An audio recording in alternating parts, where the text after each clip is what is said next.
Hey there, everybody. Welcome to the channel. So today I've got a fairly interesting topic. I hope it's going to help a lot of people. So, are you a gamer? Do you game with tabletop miniatures, whether it's, GMing for D&D, or if you play Warhammer 40K, or some other tabletop war game?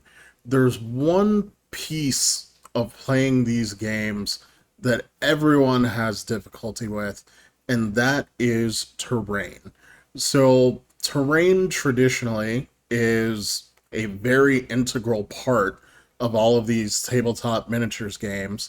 Again, ranging from D&D all the way through Warhammer 40K. Even some board game miniature games will sort of go 2.5D, and you will have terrain assets that you put onto your board playing surface. Now, there's a couple of problems with a lot of the terrain options that we've had historically. So, number one, if it's something mass produced, it's typically very, very prohibitively expensive. So injection molded plastic terrain, like from Games Workshop or even Mantic Games, typically one, you can't buy enough terrain for an entire table, all in one product. You're going to have to buy multiples of each individual item that you want, and typically these boxes are going to be very, very expensive. The second option that we've had, trying to combat how prohibitively expensive injection molded kits were, a lot of third party companies, such as Warsenal, started producing MDF terrain kits. And while these are usually cheaper than injection molded plastic, a lot of these companies have to buy laser cutters, which are prohibitively expensive. They have wood material cost, which is also somewhat expensive. And then your end result, it's a little bit cheaper than injection molded plastic, but it's still really expensive for the end consumer to buy a table's worth of terrain. So, for example, I've got up on the screen some snips from the Warsenal online store. And as you can see, now they make some of the most gorgeous infinity terrain that you could ever hope for. However, for you to outfit an entire table, you're looking at over $300. And then for some of the kits, they're pre-colored, but for a lot of kits out there, you're going to need to paint that yourself. Now, your third option, which is it solves the cost problem, right? So that is papercraft. So the best example I can probably give for this is going to be TT Combat, formerly Hawk War Games. They produce papercraft terrain for their drop zone commander 10 millimeter scale game, which is very affordable. But then you've got the problem of, this is essentially really, really thin cardboard. So it's susceptible to water damage if you live somewhere that's really, really humid. But then also, trying to transport this to and from your game store, these buildings are going to get damaged very, very, very quickly. So, the answer to all of these problems, and the reason why in the thumbnail I made the statement that I emphatically believe that every single gamer that plays with miniatures, you need an FDM 3D printer. Now, I realize that, as 3D printing has become more of an integral part of tabletop miniature hobbying, there has been a lot of discussion on, ethics and, should you support the the studio that's making the game that you're playing.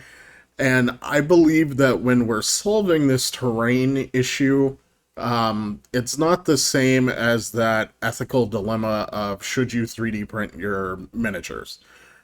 Typically, terrain has always been left up to us, to the gamers.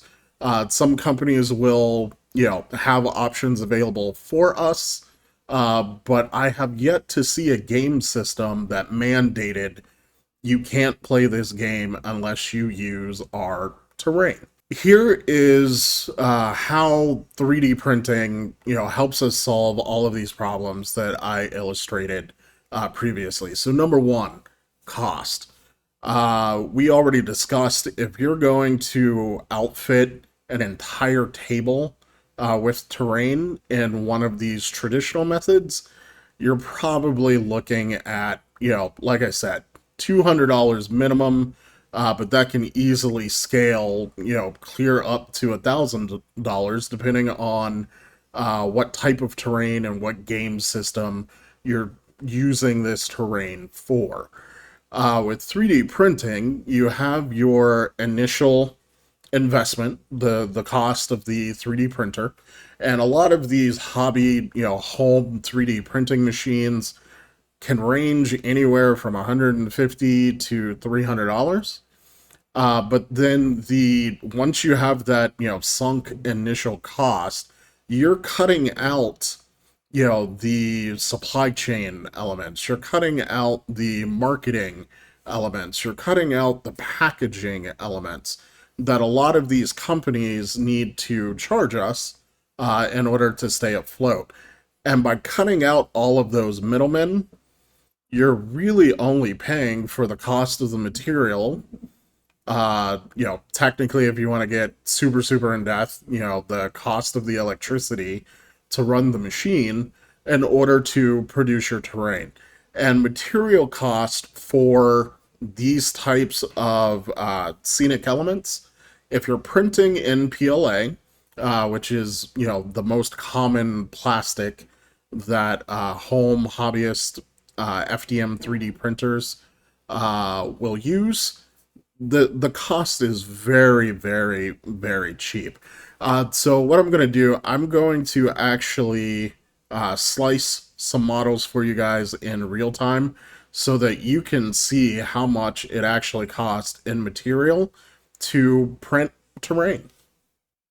All right, guys. So this is Cura, which is a free slicing program that I like to use here at home. Now, this screen, this materials menu, this is where you can set the cost and size of your filament spool so that the internal software can calculate the cost for you for your print. So most filament spools are 1 kilogram, so 1,000 grams. So we can go ahead and put that in. And then the brand of filament that I personally like to use is Overture.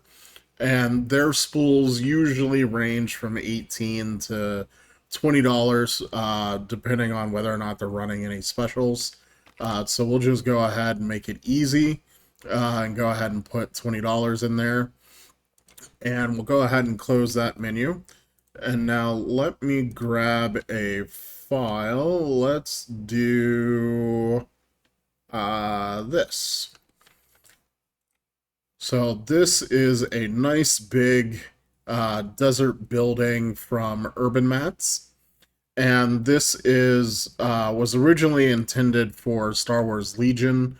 However, their scale was a little bit big, so it would actually work really, really well for Star Wars Shatterpoint as well.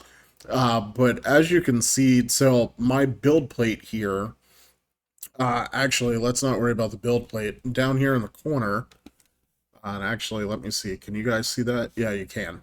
So down here, it gives you the dimensions of the building. So this is 191 millimeters by 182 millimeters, and then 135 millimeters high. So this is a pretty chunky building. Most terrain kits, or terrain manufacturers rather, that you would see out on the market, um, like this kit would probably be like one packaged product.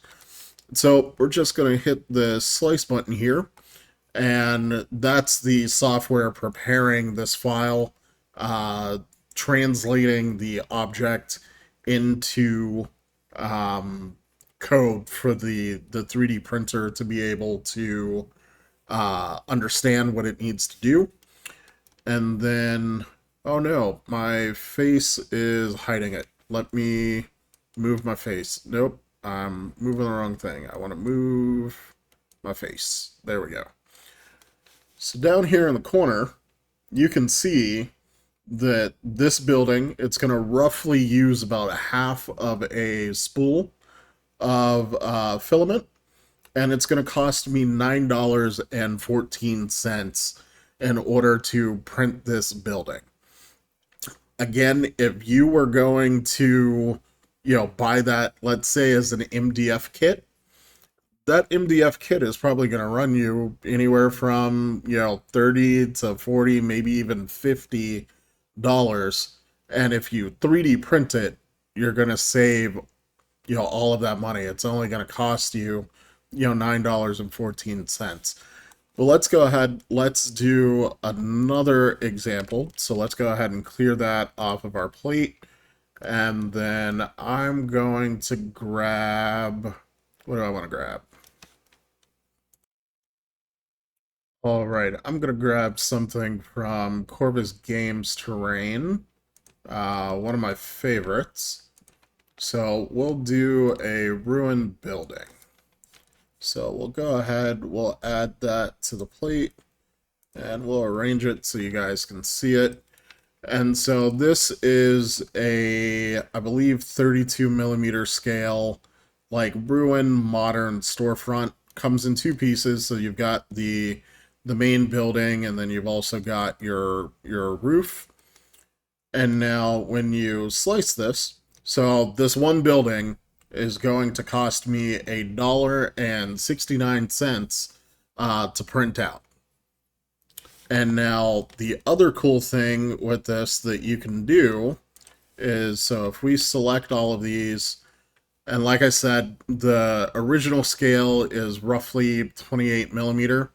So we're going to go ahead and scale this down to 60%. So now it's roughly about where you'd want it if you were going to play a 15 millimeter game. So Team Yankee would be a really good example. So then if we slice it again, if we're printing the same building for a 15 millimeter game, it's only going to cost us 52 cents. So as you can see, guys, you're going to have that initial cost of buying the 3D printer, but then you will be able to produce terrain for any game system that you play. You can afford to do multiple tables. So let's take Warhammer 40K. Let's say that you were going to, do a table that was going to be Mechanicum theme, like a Forge World.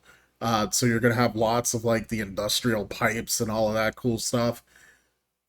Well, that's only probably going to cost you, the cost of a couple of spools of PLA to make. So, $40 to in material to make that table. So you can then afford to go make a, Eldar table and have like, Wrathbone buildings and stuff. There are tons of creators that make stuff like that.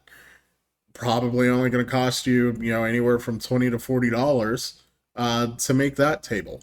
Then you could have, another table that was maybe Tau themed. Probably only going to cost you again $20, $40 to make that table. So the power of the 3D printer is that it gives you so much more choice. So once you get over that initial cost, this is something that you're going to be able to use throughout the life of your, miniature gaming hobby. All right. So we've covered, 3D printing. It's going to save you money. It's going to give you a ton of choice. Now, if you're new to FDM 3D printing, the biggest hurdle that you're going to have initially is where do I find files?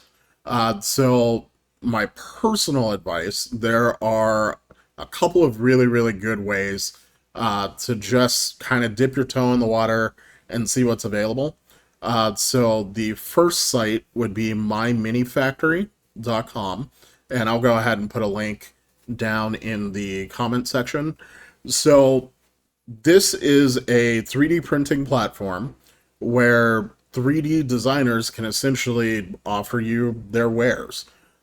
So they have a very nice, search engine built into the website, so you can search for keywords and find exactly what you're looking for. Once you start finding, designers that you want to follow, they have that option in the website where you can follow these designers and get updates whenever they release new models.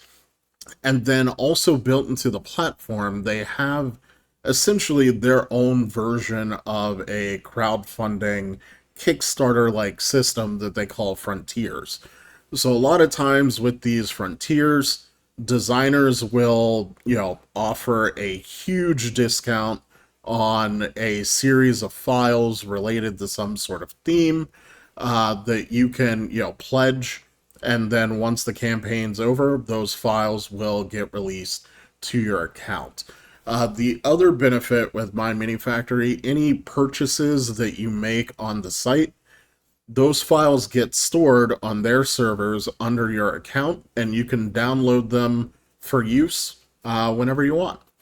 Now with the My Mini Factory ecosystem, a lot of these designers that have stores there will also have Patreons.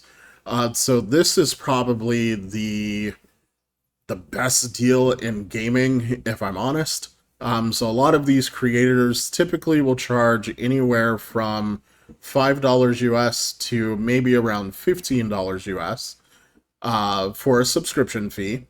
And then every month they create new content that, as long as you're subscribed to their Patreon, you get access to those files, at a super discounted rate. Usually after the month is over, they'll host those files on My Mini Factory or another website, not as a package, but individually. And then when you tally up the price, their patrons rather, get a really, really nice discount over, what the retail value that they set for those files. Now, there are, all types of 3D designers on the platform. Some make miniatures, some make terrain, and then some offer some combination of the two. Since we're specifically talking about terrain here, so Cast and Play, they actually currently have a Frontier project going on right now where the price is a little bit higher than what you will see for most of these campaigns. However, they are giving you a ton of value in this campaign. Okay, so I went ahead and pulled up the campaign, and so in the core set, which is just, the basic offering of what they are giving people who pledge to this campaign, you're getting 200 STL files, terrain STL files, and then over 800 STL files are available to be unlocked during the campaign. Now, the campaign is actually doing incredibly well. So a lot of those STL files are already unlocked. So for the tiers, so like I said, for a 3D printing project, $100 is a little bit higher than what you would usually expect to see for a campaign. But let's just scroll through here and see everything you get. So here's the core set. All of these files are, everybody's going to get this. Then this ancient ruin set, and then a graveyard set. They have some add-on files. Then you're going to get Dwarven modular city ruins, bridges, some walls and barricades. And so then there's also elves. You've got... I'm going to be scrolling forever. There's steampunk. There's, what's after steampunk? We've got sci-fi, kind of an industrial sort of wasteland kind of feel. After sci-fi, what do we got? We've got Dump City, which is kind of like a post-apocalyptic kind of junkyard feel. Then we've got Aztec ruins. We've got so many things here. Goblin-themed terrain. What's after that? We've got... Okay, so these are the things that are still left to unlock before the end of the campaign. So we're going to have sort of a dock, sort of pirate harbor theme set, a ghost gothic city. We'll have to wait and see what that looks like.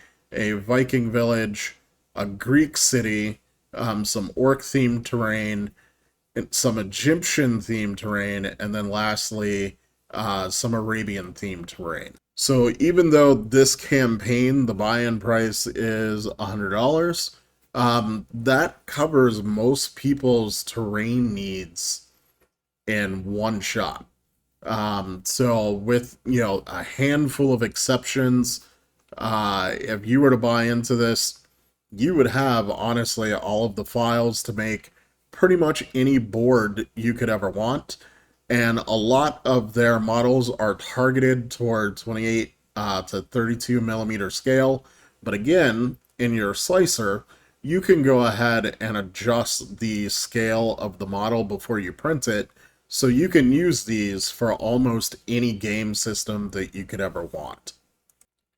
Alright, so a lot of people who have kind of been on the fence and have been kind of following how 3D printing is starting to become more and more integrated into the tabletop miniature hobby. Rightfully so, they may have had some reservations over the past couple of years about, how hard it was to get started. So me personally, I started 3D printing back in 2019, and the printers that were available back then, they were good, but there was a very steep learning curve into getting them to operate correctly. Thankfully, by the time that I personally got into 3D printing, there were great online support communities that kind of helped me get started. So there was actually a creator. I feel terrible. I'm forgetting the creator's name, but its channel is Fat Dragon Gaming. He had great tutorials that, helped me get started.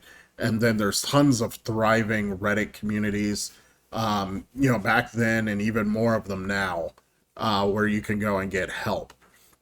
But back in the day, you had to worry about calibrating your machine. You kind of had to play around with your slicer settings and, make sure your bed was level, make sure your ambient temperature in your room was like in the right range.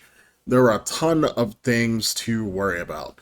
But the modern printers that we have available today, they take away a lot of that learning curve, and it is very, very easy to almost just straight out of the box, you assemble a couple of components and you're ready to start printing in a matter of minutes. Okay, so like I said, when I originally got started 3D printing, so my very first machine was an Ender 5 by Creality. And like I said, it was a great machine for the time. Overall, it wasn't terrible to use. I loved it. And even to this day, if I, had a big project that I was working on, I would definitely still, have no problems pulling that out and using it. But to recommend to a new person who is 3D printing for their tabletop miniature, gaming hobby for the first time, the new generation printers are great. So I personally um, can recommend the Anycubic Cobra 2. I actually use this myself, and it reduces that learning curve again. So it has automatic bed leveling.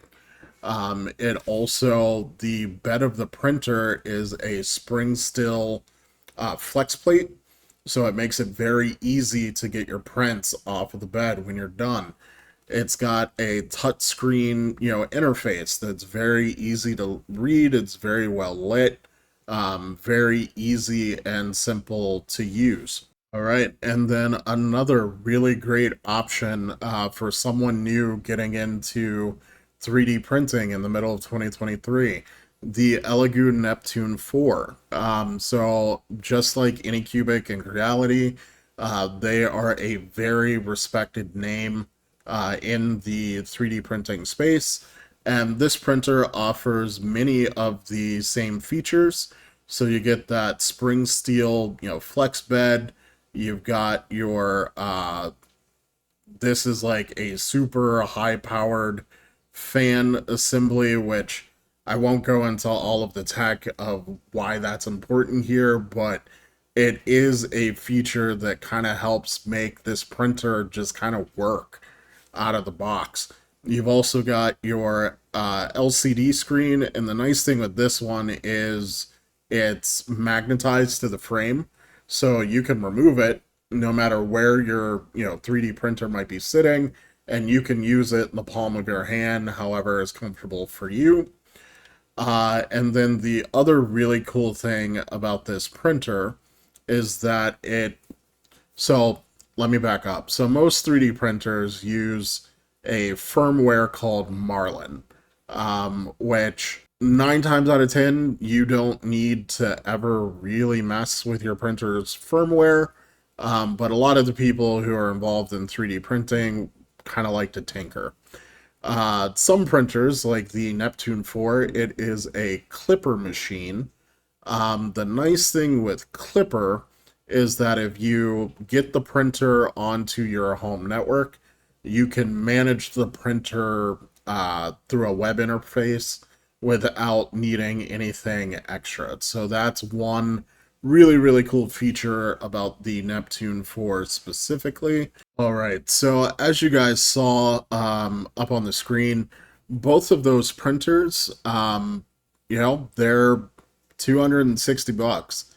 And a lot of the time, so on Amazon, also on eBay, all of these companies will sell directly through these other platforms, and they run sales and specials all the time, literally all the time. I have very rarely seen a time while I'm surfing through Amazon or trolling eBay that I've not seen these companies have deals on their printers. So in the 3D printing space, the technology is rapidly evolving all of the time.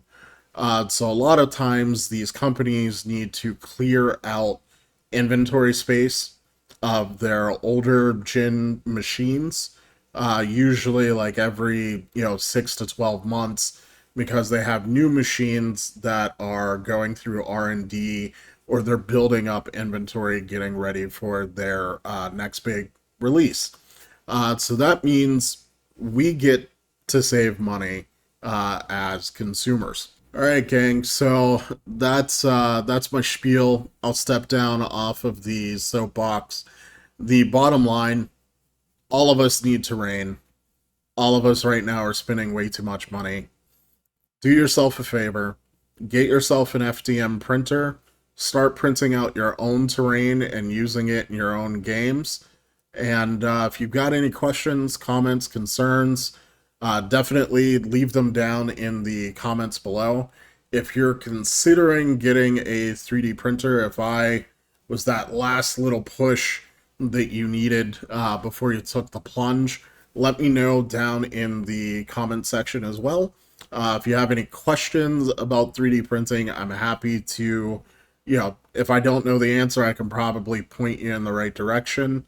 Also, if you're interested in supporting the channel, I need you guys to hit the like button. I need you to hit the subscribe button, turn on notifications. That helps push me through the YouTube algorithm. And then also, if you were considering possibly getting a 3D printer, I am an affiliate with the three biggest FDM companies that are out there right now. So Elegoo, Anycubic, and Creality. All three of them have great machines. I highly recommend, do your research, pick the machine that you feel is right for you. But if you want to support the channel, you can use my links below when you go to buy your machine, and I'll make a little bit of a commission on the sale, and that helps me, keep the studio updated and keep producing videos and everything. But other than that, guys, I think that's all I've got for today. Keep slaying that gray, and I'll see you in the next video.